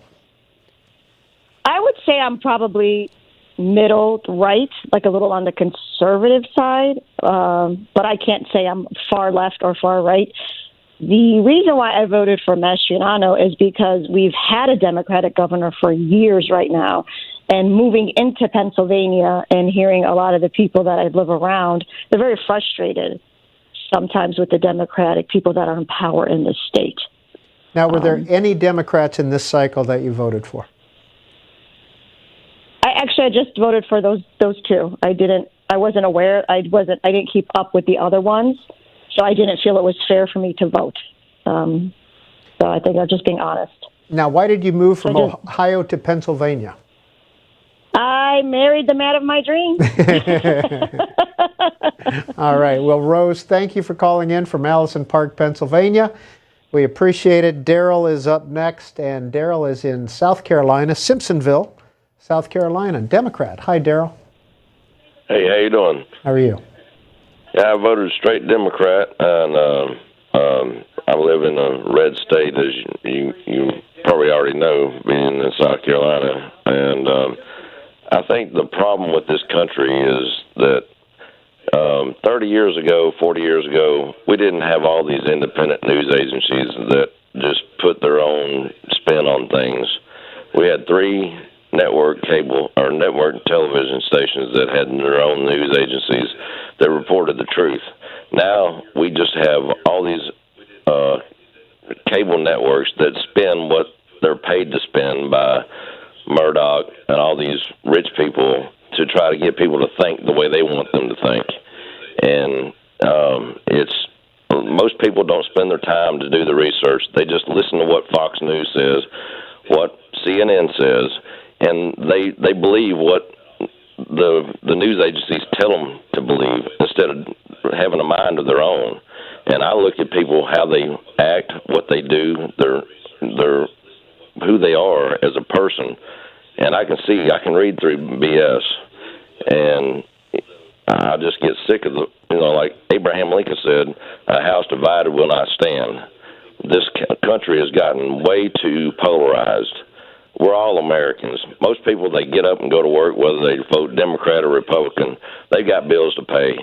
They're just struggling to get by, and to divide the country to maintain your own power, whether you're a Democrat or Republican, to me is sickening.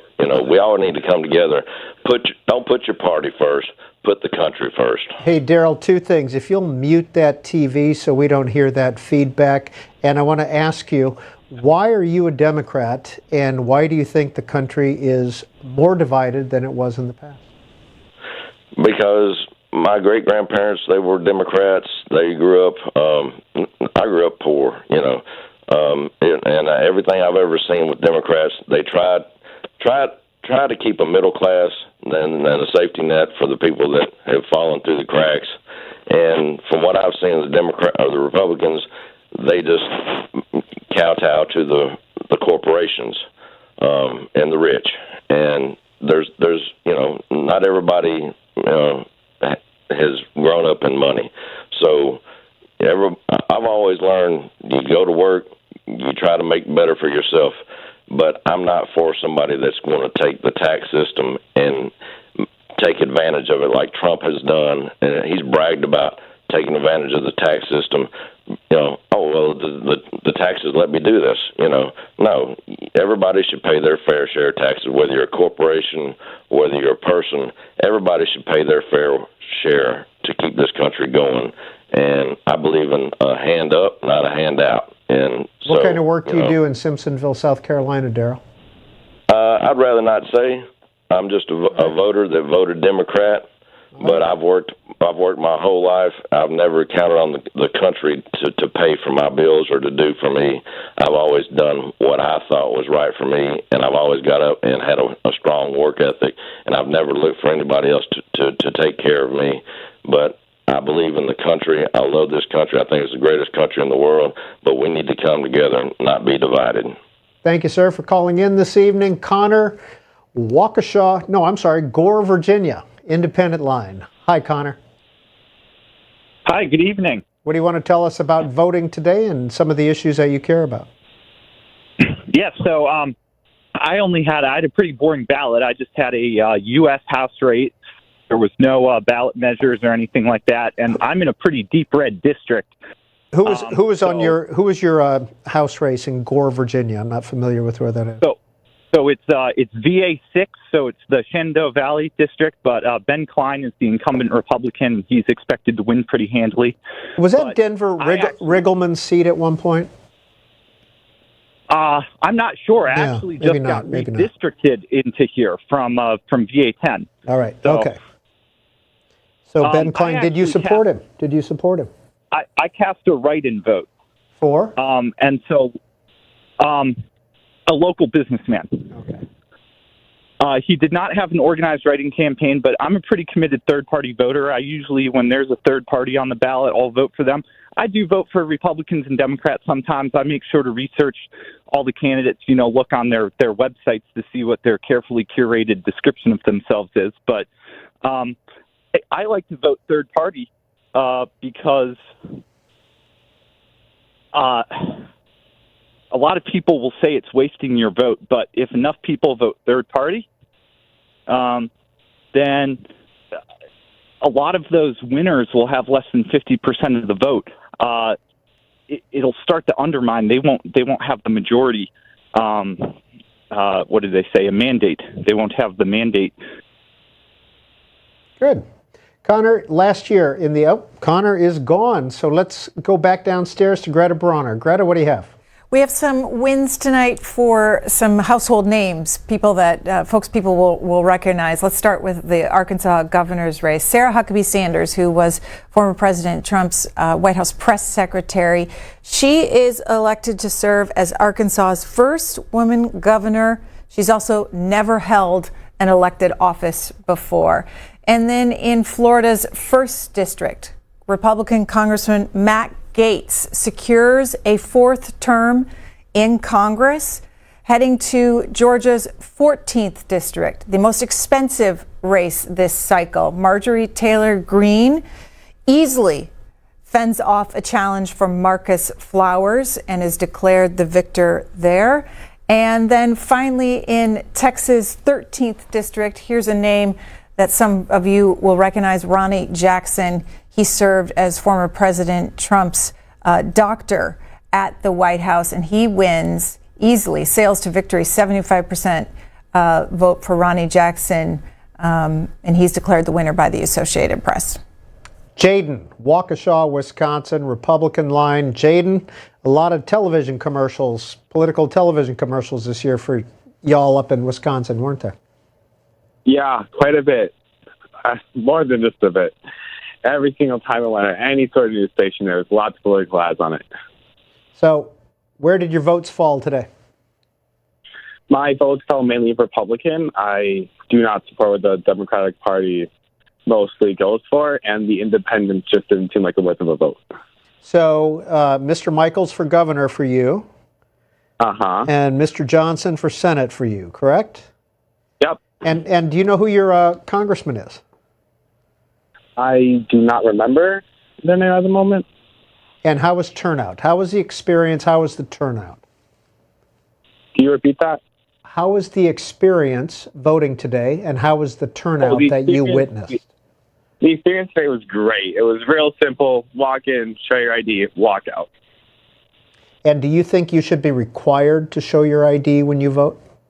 Yes, you should always be required to have some sort of authentication saying that you are you. Now, why do you live in Waukesha, Wisconsin, and what do you do up there? Well, I was first born in Milwaukee, and then I moved here when I got out of high school. All right. Jaden, we're going to let you go and move on to Frank in Valley Stream, New York. Hi, Frank. Independent line. Hi. Frank, a lot going on up there politically. Oh, well, I went and I voted late this evening. I voted totally independent, but I voted all Republican this time. Why? Well, I'm a little, in New York here, the crime is a little out of hand, and I don't like inflation. Everything is so high. Gas, food, everything, like the yogurt I used to buy. Honestly, was $5.99. I went to the market today and I saw it $8.99. I mean, my salary doesn't go up that much, and I'm finding it very difficult to make ends meet. Frank, where's Valley Stream, New York? It's in Nassau County, but I'm about maybe quarter of a mile in Queens. Okay. I'm right on the border. So you're out on the island a little bit, or near the island. Absolutely. Okay, so who is your congressperson? Do you know offhand? I've been really ready for this. I know there's a couple of representatives here, Szilagyi and stuff, which I'm familiar with, and I like them, and they're Democrat, and I voted for them. So that's all I know what was in the community here. But I did vote what was ever around there this time. I think there was one congressman, Republican. I voted for him. I can't remember the name. Okay, so when it came to governor and Senate, you voted for Lee Zeldin and for Senator Schumer's opponent as well, correct? Yeah, I can't remember his name. but I did see the debate. They did debate, and I watched the debate with him and Schumer and the other guy. But Zeldin, I liked him a little bit more. The only thing I think he seems to have a hold on the crime, because the subways, when you go in the subways, it's kind of scary. And on the buses and walking around the city. It feels different to you? Absolutely. But I'll tell you one thing. I went into the office first time in I've been into the city a few times, but last week I went into the office and I did notice multiple police officers on the platform. I did not see any in the train, but on the platform, yes. And at almost like every other stop. What kind of work do you do in New York? Software engineer. Thank you, sir, for calling in this evening. Neil, down in Richardson, Texas. Democrat. Where's Richardson, Texas, Neil? It's a little north of Dallas. All right. How was your experience voting today, or whenever you voted? Tell me, it was your first time. You're 19. That was my father. Yes, it is. I'm 19, and this is my first time voting in a major election. Well, welcome. Welcome to the voting world. How'd it go for you, and who'd you vote for? Well, I went Democratic, and it went all right. I just went down to the Cavalier Center at the University of Dallas, and it was about a 30-minute walk up there around 8, and it took me about 10 minutes. Yeah. And how was the turnout? It looked good. There was a little line. People were ready. There was a lot of help with the election workers. Got to give a shout out to them. They did very well. And they were very helpful. And Neil, why are you a Democrat? Well, I wasn't allowed to vote, but I had witnessed the Trump presidency, and let's just say that party sort of went downhill from Reagan. All right, Neil, thanks for calling in. What are you studying at the University of Dallas? Unfortunately, nothing. I'm in between schools right now. All right. What are you doing? Well, I did used to work at Tom Thumb, but recently I got terminated. Okay, that's Neil in Richardson, Texas. Let's check in with Elijah in Corydon, Indiana, Democrat. Elijah, good evening to you. How was your day? How was your voting day? Hey, it was pretty good. How are you doing? How are you? Tell us about your votes and some of the issues that you care about. Absolutely. So with voting today, it was my first time actually in a midterm, and I am from Corydon, Indiana. We're a rural area, and I care a lot about women's rights, honestly. I'm married. I'm 21 years old, and I got a wife I care about, and just to see her rights stripped away like they were nothing, it's kind of upsetting. So really that's what pushed me to vote today. So it was the abortion issue that got you out to the polls? Oh, yeah, absolutely. Actually, when Roe v. Wade was unturned, I was so inspired I got involved in the local Democratic Party, and let's just say we've been doing pretty big things. Now, who represents Corydon, Indiana? You're down in the South, right? Yes, I am. Who exactly are you referring? When it comes to your congressperson, do you know who your congressperson is? I believe it was Trey Hollingsworth, but okay. I'm not too updated on that. All right. Okay. What kind of work do you do, Elijah? I am a blue collar by trade. I'm in the appliance industry, and I service the people in my small town. Well, Elijah in Corydon, Indiana, we certainly appreciate your spending a few minutes with C-SPAN this evening. Thank you, sir, for calling in. Let's check back in with Greta Bronner. Let's start with some Senate races, the ones that people are watching very closely. And just overall, look at how expensive these Senate midterm races are. This is from Wikipedia put this image together, but this data is from Open Secrets. And you can see the total amount of spending, candidate spending, outside spending in that Pennsylvania Senate race, $343 million. The Georgia Senate race follows that with $255 million, followed by the Arizona Senate race, Ohio, Wisconsin, and Nevada. Those some of the most expensive Senate races. So let's take a look at where the Senate Georgia race stands right now. Again, this is tight and There's still a lot of votes to come in here, but Herschel Walker in the lead right now.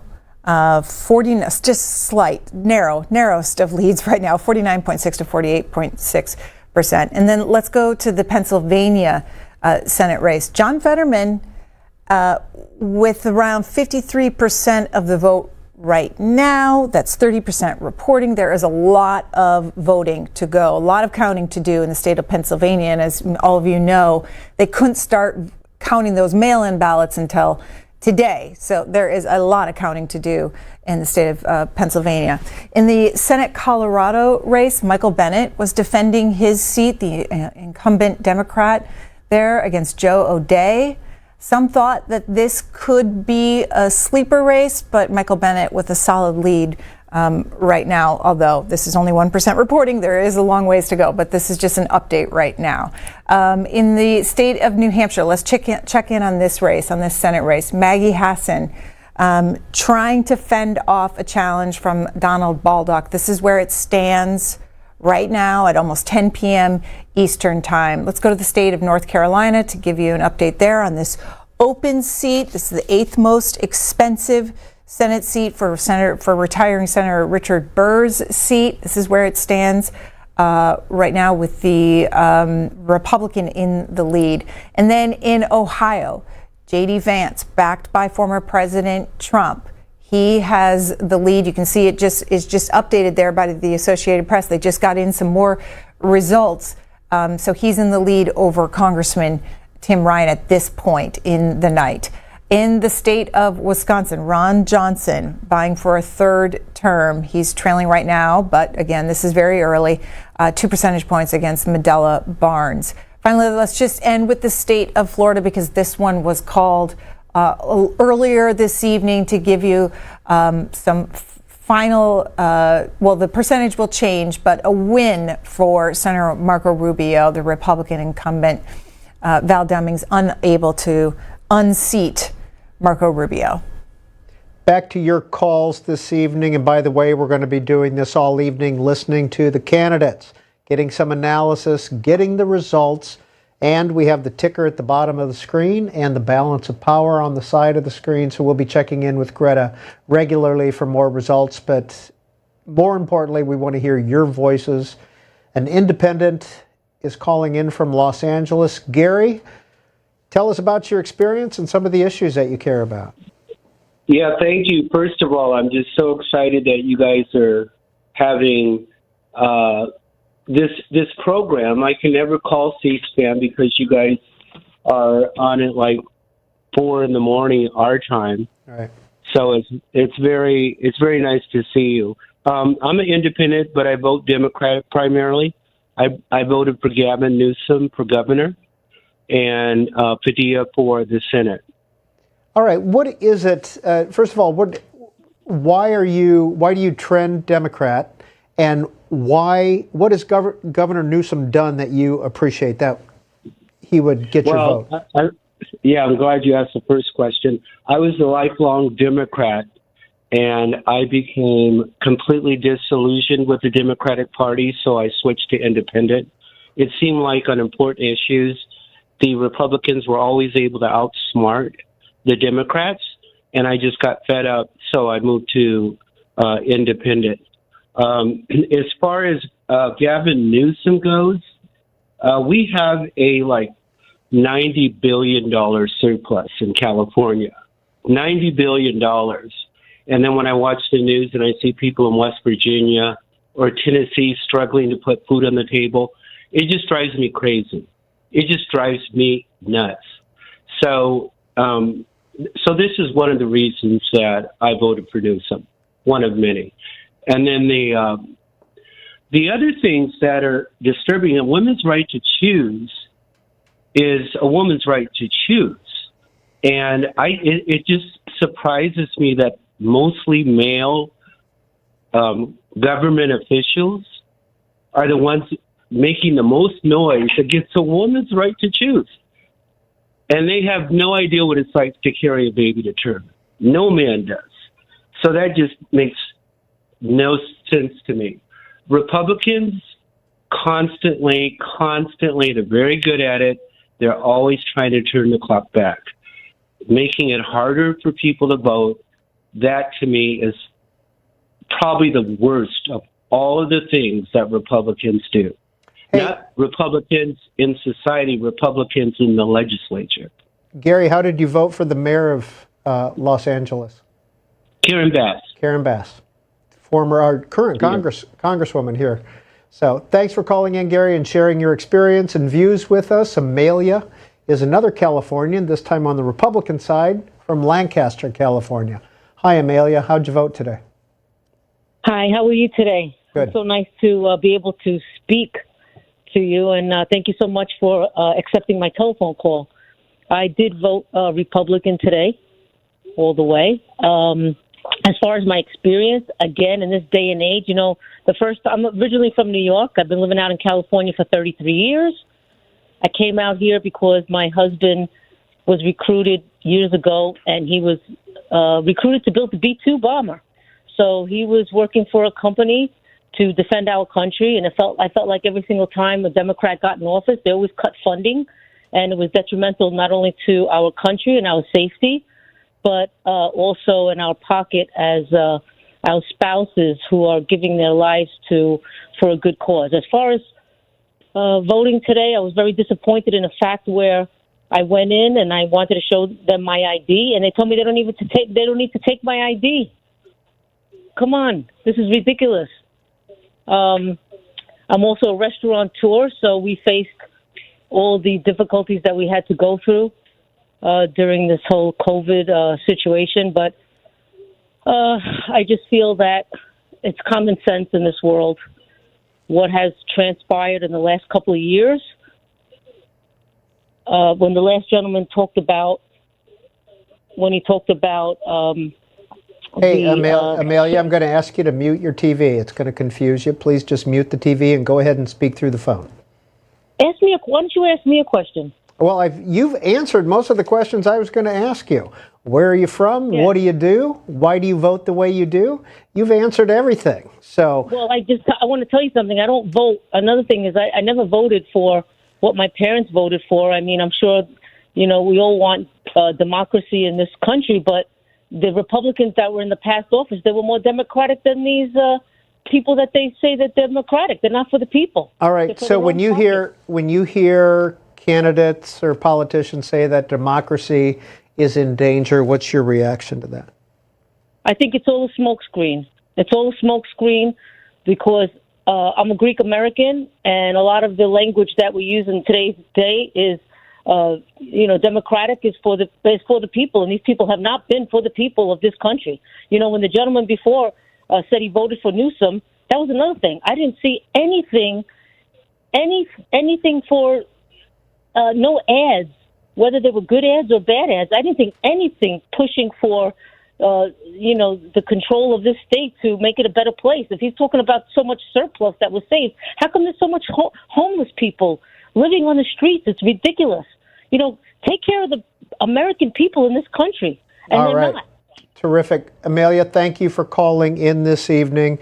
A reminder that as it's now 10 p.m. on the East Coast, we will probably be hearing from some candidates throughout the evening. C-SPAN has crews in Pennsylvania, Ohio, Nevada, Arizona, etc. And we will be bringing those candidate speeches to you live. Might get a little later in the evening as the results keep coming in, but we're going to bring all that to you live as we continue to take your calls. Matthew in Sweetwater, Tennessee, Republican line. Matthew, please go ahead with your question. Your comment for election night 2022. All right, a little bit about me. I was born and raised a Democrat. I've voted Republican since Obama's second term. The main reason I voted Republican, and I wasn't a big fan of Donald Trump's at first, but the man said he was going to do exactly what he said he was going to do in a campaign for the most part.